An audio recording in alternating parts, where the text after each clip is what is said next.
저작권을 위반한 영상물로 수익을 만들었습니다.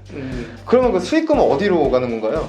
이런 저작권 침해를 받지 않고 유튜브를 운영하는 가장 중요한 점이라는 건 뭐가 있을까요?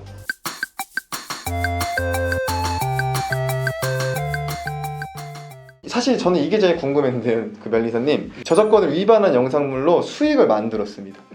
그러면 그 수익금은 어디로 가는 건가요? 근데 이제 수익금 자체를 뭐 바로 받을 수 있는 건 아니고요. 저작권이라든지 뭐 상표권, 디자인권 다 마찬가지인데 위반을 하면 저건 다 내 거야. 그건 아니고요. 다른 법률도 있지만 이제 민법상 손해배상도 있고 그다음에 상표법 저작권 그 사 안에 또 이제 손해배상이라는 규정이 별도로 있기 때문에 그 위반된 사항을 근거로 해서 손해배상이라든지 뭐 이런 거를 받을 수는 있는 거죠. 이렇게 저작권을 침해했을 때 받게 되는 뭐 평균적인이라고 하면 될까요? 이런 처벌 수위는 어떻게 될까요? 그냥 뭐 뭔가 조치를 하는 경우는 없고요. 경고장을 보통 보내요. 경고장을 보내는 이유는 경고장에서 보통 마무리를 서로 짓고 싶어해요. 소송하면 벌써 변호사를 선임하고 뭘 해서 몇 천만 원의 비용이 발생한다는 기본적으로 알고 있거든요. 그걸 좋아할 사람은 아무도 없습니다. 그러니까 근데 나름의 경고장을 보내면서 그런 거를 미리 해결하는 경우들이 많은데 보통 저 같은 경우도 한 95%는 경고장에서 다 마무리가 되거나 흐지부지 되기도 하고 말을 안 듣거나 서로 이제 의견이 안 맞으면 무슨 침해냐? 침해다. 뭐 이게 다툼이 생기면 당연히 그러면 뭐 법원에 그쪽에 뭐 힘을 빌릴 수밖에 없잖아요. 그때 이제 경고장이 뭔 힘을 발휘하냐면 경고장을 보냈음에도 계속 뭔가를 하면 이제는 침해라는 거라든지 어떤 사실, 어떤 권리가 존재한다는 걸 들었거든요. 경고장을 통해서. 그럼 그 이후에 발생하는 건 다 고의예요. 고의. 고의성을 가지고 하는 거기 때문에 고의성 없이 했을 때는 과실이잖아요. 모르고 한 거는 형사적으로 처벌이 안 돼요. 형사적 처벌에서 제일 중요한 요건이 고의입니다. 고의. 그래서 경고장을 보내는 거예요. 그러면 이제 경고 메일을 받았을 때 만약에 그 저작권자가 침해다. 그러면은 영상을 내리면 될까요? 근데 이제 내렸다고 해서 다 끝나는 게 아니고 침해된 사실이 없어지진 않아요. 저작권자가 원하는 게 뭐냐에 따라서 이제 돈을 뭐 합의를 본다든지 아니면은 그냥 뭐 난 그냥 사용만 안 했으면 좋겠다라는 건지 그건 모르거든요.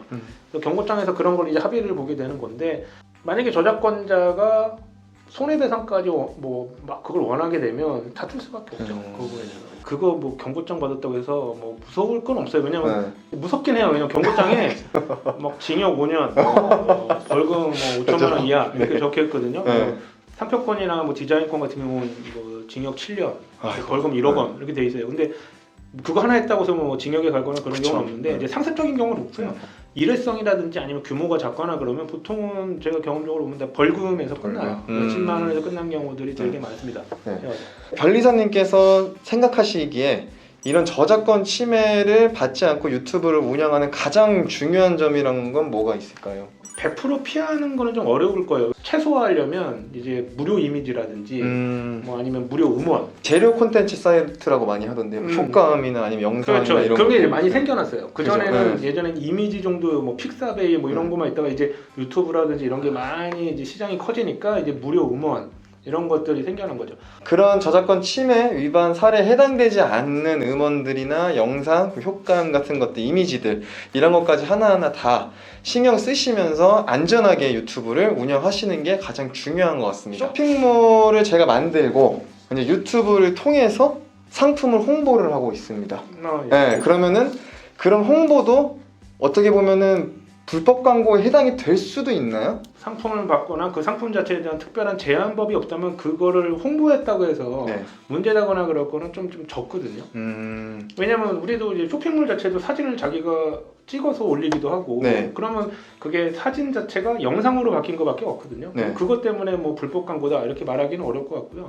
대신 이제 유튜브 자체에서 뭐 하거나 아니면 또 다른 여러 가지 뭐 영상 플랫폼 상에서 그 광고를 얼마나 넣을 수 있느냐는 그 자체적인 뭐 규약이 있거나 그런 게 있을 수 있을 것 같아요. 그럼 그거는 좀 확인을 해보시고서 거기에 맞춰서 광고 같은 걸 준비를 하시면 되는데 대부분은 제가 알기로는 그거 자체 때문에 뭐 광고다 이렇게 말하기는 어렵고요. 오늘 변리사님과 함께 유튜브와 관련된 이런 상표권과 저작권에 대해서 말씀 나눠봤는데 상당히 유익한 시간이었던 것 같습니다. 변리사님. 유익해야죠. 되게 몰랐던 부분들 저도 유튜브 이렇게 촬영하고 하고 유튜브 보면서 그냥 모르고 지나쳤으면은 사실 조금 도움이 안 되는 부분이 많았을 텐데, 이러한 작은 부분 하나하나도 다 여러분들이 저작권 침해 안 걸리기 위해서는 짚고 넘어가셔야 될 부분이라는 거, 고생 많으셨고요. 네. 저희는 다음에 또 좋은 컨텐츠로 찾아뵙도록 하겠습니다. 감사합니다. 네.